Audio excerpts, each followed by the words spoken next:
അതായത് ഒന്നും മറക്കാൻ പറ്റുന്നില്ല എന്ന് മുഖ്യമന്ത്രി ആദ്യം പറഞ്ഞതിൽ ആരെയും മറന്നിട്ടില്ല.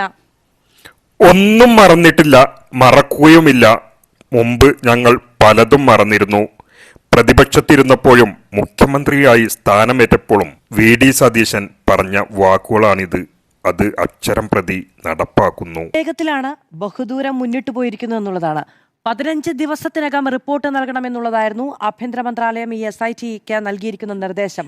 പക്ഷേ അത്ര പോലും എടുക്കുന്നില്ല എന്നതും പ്രധാനമാണ്. ഷൗക്കത്ത് അലി അതിൻ്റെ മുന്നിലേക്ക് അതിൻ്റെ SIT അന്വേഷണ സംഘ തലവനായി വരുമ്പോൾ തന്നെ കോൺഗ്രസിനുള്ളിൽ ഉയരുന്ന ആരവങ്ങൾ നമുക്കറിയാം. അതായത് അതങ്ങ് പോയി മുടക്കോഴിമലയിൽ പോയ ചരിത്രമുള്ള നേതാവ് എന്ന നിലയ്ക്കാണ്. അപ്പോൾ സ്വാഭാവികമായും അതിൽ കോൺഗ്രസിന് ആശ്വസിക്കാൻ കഴിയുന്ന തരത്തിലുള്ള ഒരു വേഗമുണ്ടാകും അന്വേഷണത്തിന് അതിൽ എന്ന ഒരു സൂചന കൂടി ഉണ്ടായിരുന്നു. അതായത് ഒന്നും മറക്കാൻ പറ്റുന്നില്ല എന്ന് മുഖ്യമന്ത്രി ആദ്യം പറഞ്ഞതിൽ ആരെയും മറന്നിട്ടില്ല എന്നതുകൂടി കൂട്ടിച്ചേർക്കപ്പെടുകയാണ് എന്നത്. ഇന്നിപ്പോൾ വന്നിരിക്കുന്ന വാർത്ത MR അജിത് കുമാറുമായി ബന്ധപ്പെട്ടാണ്. ഡോക്ടർ അരുൺകുമാർ, MR അജിത് കുമാറിന്റെ പേര് എവിടെയൊക്കെയാണ് കേൾക്കാത്തത്? ഏതൊക്കെ അട്ടിമറികളിലാണ് കേൾക്കാത്തത്? എന്തൊക്കെ തരം അധികാര ദുർവിനിയോഗത്തിലും എന്തൊക്കെ തരം കൂടിക്കാഴ്ചകളിലും അവിശുദ്ധ ബന്ധങ്ങളിലുമാണ് കേൾക്കാത്തത്? അപ്പോൾ ആ തരത്തിലുള്ള ഒരു ആരോപണം നിരന്തരം കേട്ട ഒരു ഉദ്യോഗസ്ഥൻ ക്രമസമാധാന ചുമതലയിൽ നിന്ന് അദ്ദേഹത്തെ മാറ്റി നിർത്തണമെന്ന ആവശ്യം എത്ര തവണ കേട്ടു? എത്ര തവണ കേട്ടതിന് ശേഷവും എത്ര വിമർശനങ്ങൾ ഉണ്ടായതിനും ശേഷവുമാണ് അങ്ങനെയൊന്ന് സംഭവിക്കുന്നത്?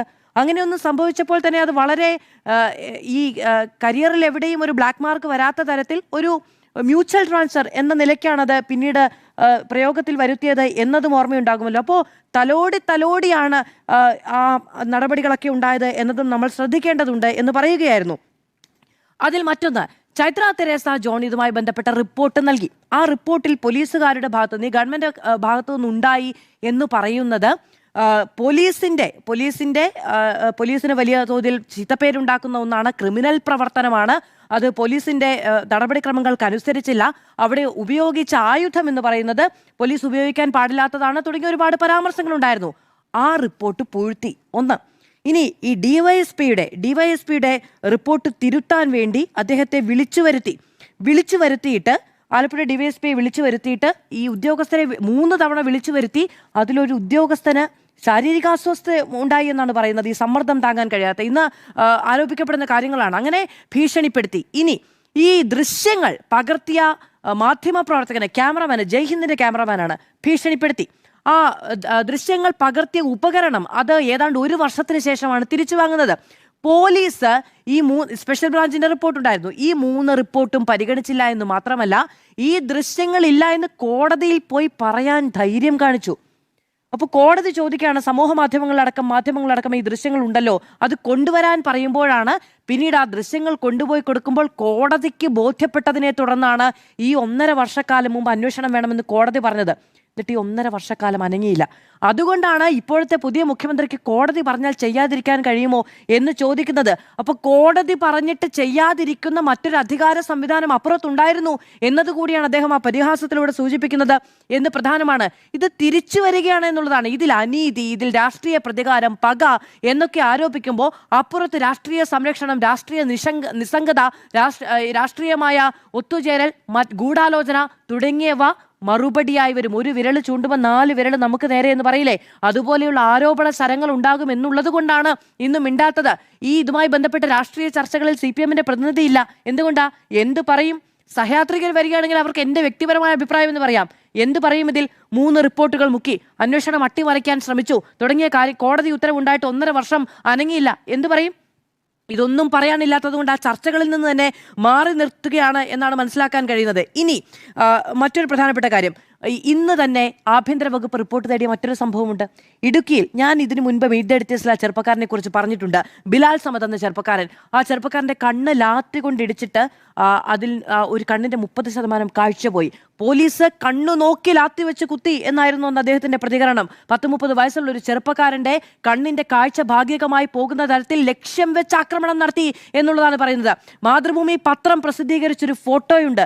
ഒരു ചെറുപ്പക്കാരന്റെ ജനനേന്ദ്രിയത്തിൽ പിടിമുറുക്കിയ നടത്തിയ പോലീസുകാരന്റെ ആ നിലയ്ക്കുള്ള അധിക്ഷേപവും അക്രമവുമാണ് ഇവിടെ പോലീസുകാർ നടത്തിക്കൊണ്ടിരുന്നത് എന്നൊന്ന് ആലോചിക്കണം. ഇവരെ ആരാണ് ഇങ്ങനെ കയറൂരി വിട്ടത്? നേരത്തെ സുനിൽ സാർ പറയുന്നുണ്ടായിരുന്നു പോലീസുകാരെ മുഴുവനും അങ്ങനെ അധിക്ഷേപിക്കാൻ കഴിയില്ല, 5% പോലീസുകാർ ഇങ്ങനെയുണ്ടെന്ന്. ഈ 5%-ൽ നിന്ന് നറുക്കിട്ടെടുത്താണോ മുഖ്യമന്ത്രിയുടെ ഗൺമാന്മാരാക്കാൻ കൊണ്ടുവന്നത്?